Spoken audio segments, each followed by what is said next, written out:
Welcome back, beautiful souls.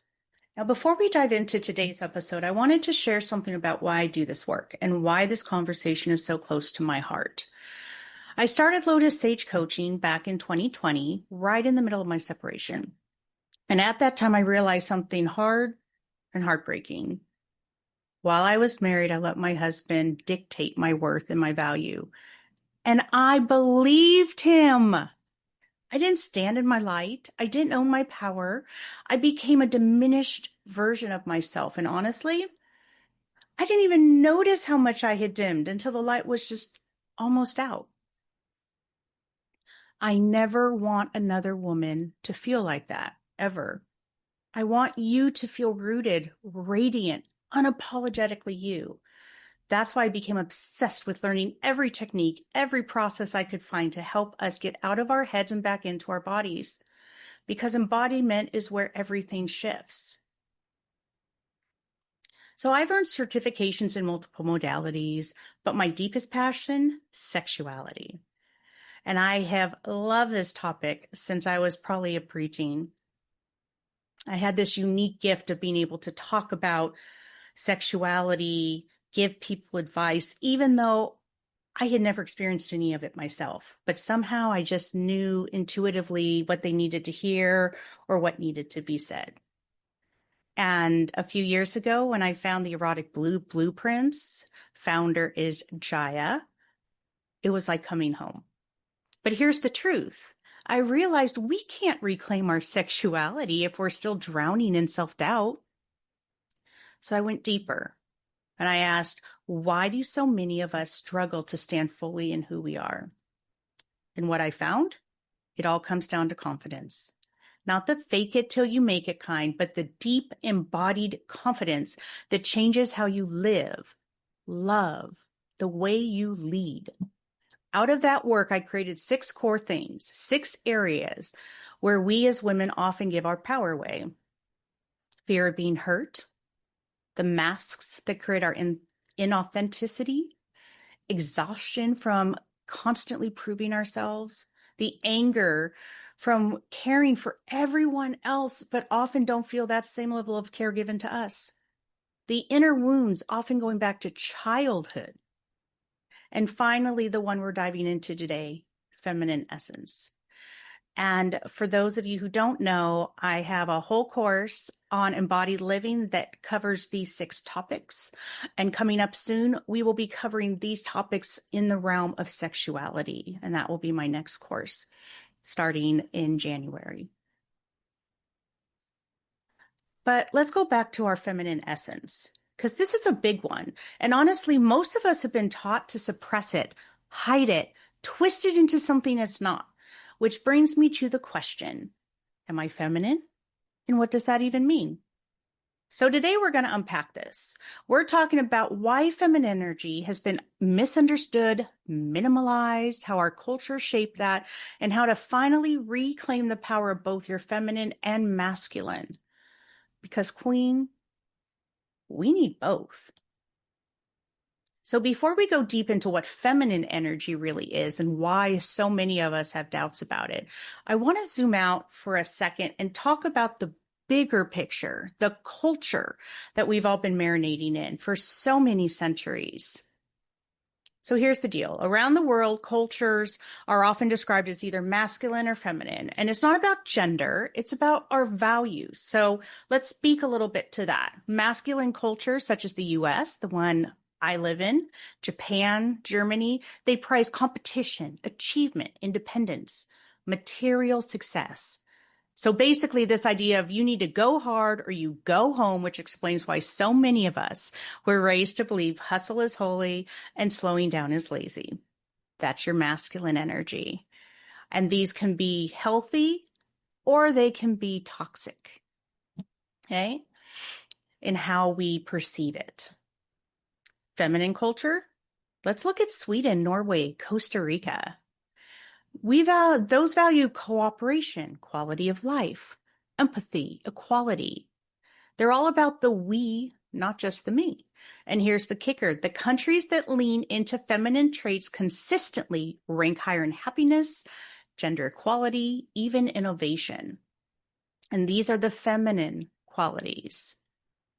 So I don't want to state that the masculine, such as achievement, independence, they're not bad things. They're beautiful things, but they've come in a place that isn't safe anymore. It's come in a different way that we need to move away from. And the idea that the ones that are actually ranking higher in overall happiness, also health, mental and physical, gender equality, like we said, innovation, these are the feminine cultures. So here's what's wild. The US is one of the most masculine leaning countries on earth. And I think we all feel that. We've been raised to worship hustle culture, productivity, doing more, achieving more.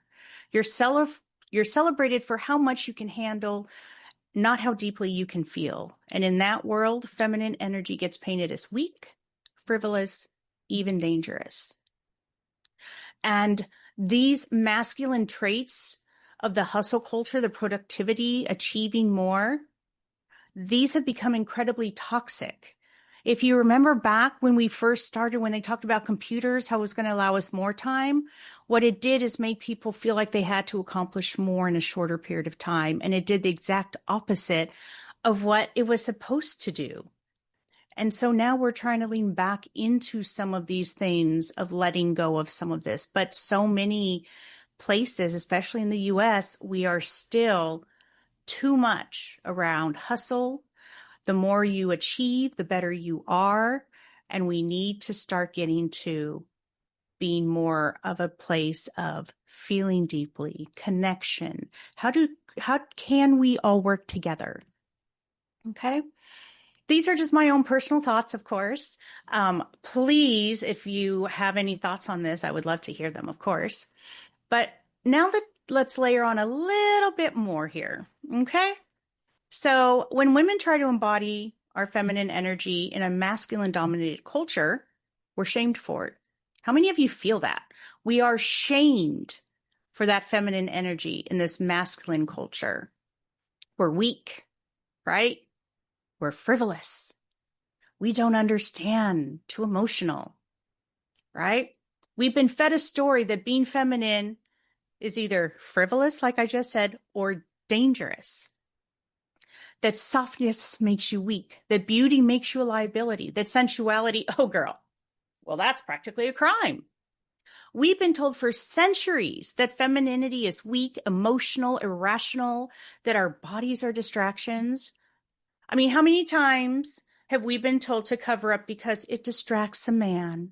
Like it's our job to manage someone else's lack of self-control? How many dress codes were shoved down our throats that had nothing to do with professionalism and everything to do with controlling female bodies? And let's just say this goes back to elementary school.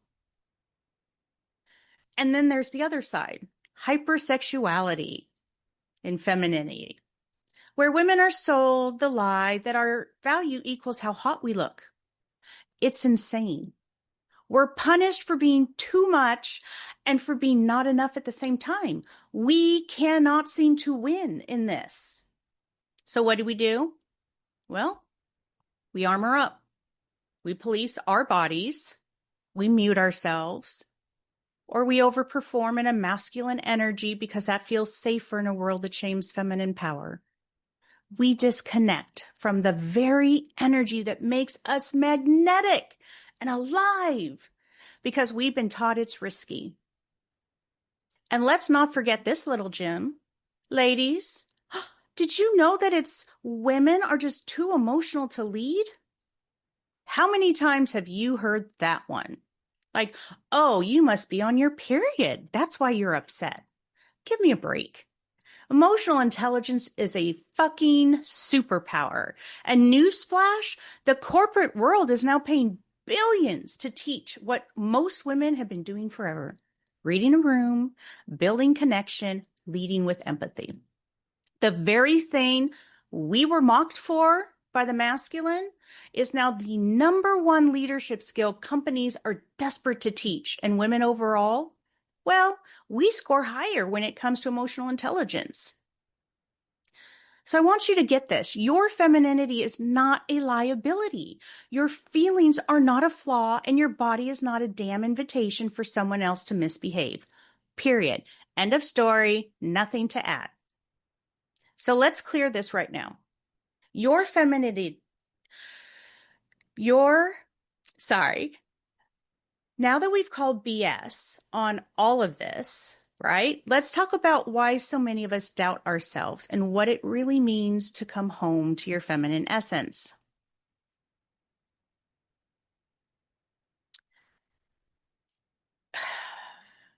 I'm going to get into some stuff again that I've been through.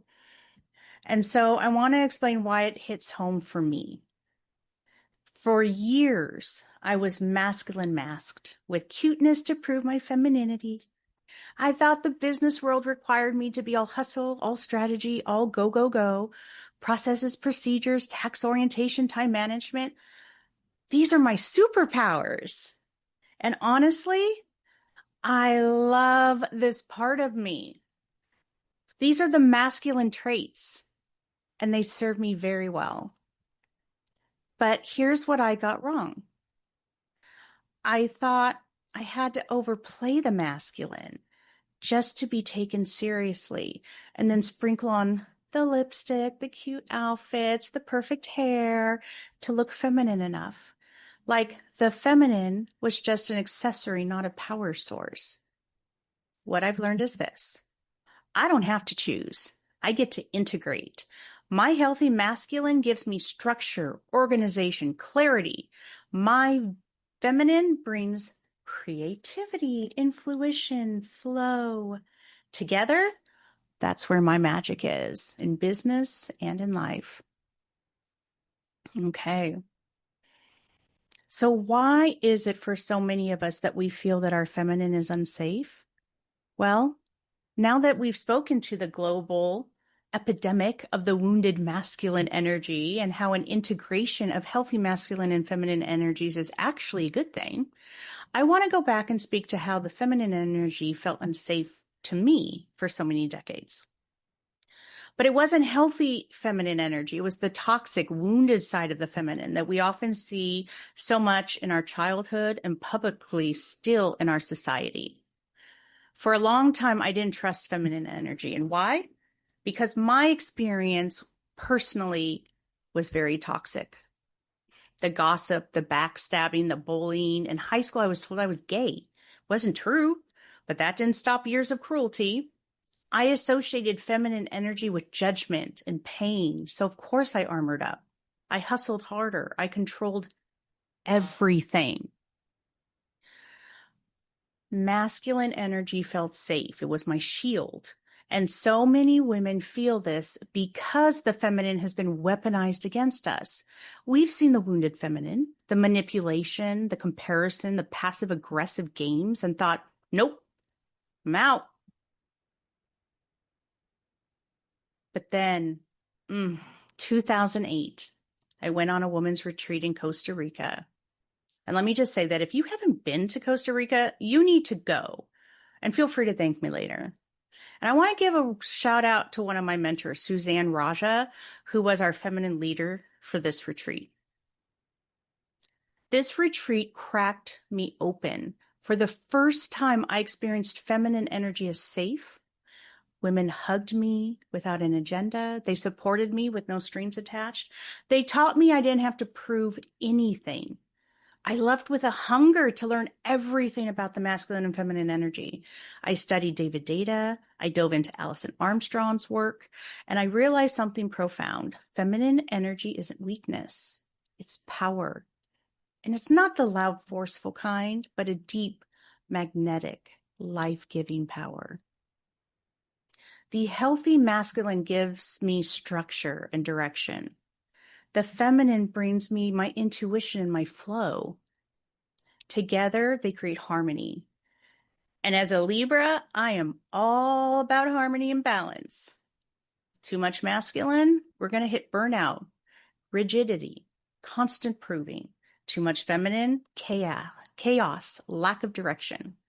Balance is the key. And when we get that balance, our doubt starts to dissolve and our confidence begins to rise. So, how do we start? How do we start to change this? How do we let go of this doubt of being in our feminine energy and start building up our confidence in it? The first step, just slow down.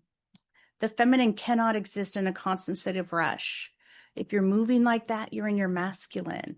That go here, do this, do that. The feminine needs slowness. It needs flow. Then drop into your body, breathe. Really focus on that breath. It gets us out of our head when we focus on it. Put on some music. Move your hips, dance. You start to feel your body moving, and that gets you into the flow also. Here's a big one. And this, I will say, is not just for feminine energy. We need to do this on our masculine side too. And ask ourselves, what would feel nourishing right now instead of productive? We want to feel before we act. Okay? So where the productive side is obviously the masculine, the nourishing side is our feminine. So what can we do to nourish that feminine instead of feeling that need to be productive? And I want our men who might be listening to feel into this too, because you need that feminine energy in your life also. Like I said before, it's about harmony and balance. And it often takes me back to this idea of THINK, that acronym that we learned when we were children, and that so many adults and teenagers have forgotten. Is it true? Is it helpful? Is it inspiring? Is it necessary? Is it kind? If it isn't those 5 things, don't say it. So again, think before you act, feel before you act. And of course, I always like to add pleasure to your day. Light a candle, savor your coffee, touch your skin, feel into your senses, feel just things that bring you joy into your life. These are so important. And I want you to remember that the feminine doesn't need to prove. She already knows. And when she knows, the doubt dissolves. Okay, so if this episode resonated with you, I want you to share with another woman who needs this reminder. And tell me, what does feminine mean to you? Because here's what I want you to know. Your femininity is not weakness. It's your magic. Your softness does not make you fragile. It makes you powerful. And you don't have to choose between masculine and feminine. You get to integrate both and lead from wholeness. It's time to let her lead. Thanks for being with us for this episode of Embodied Living, and I look forward to our next episode that we will be having very soon. And until then, have a pleasurable day.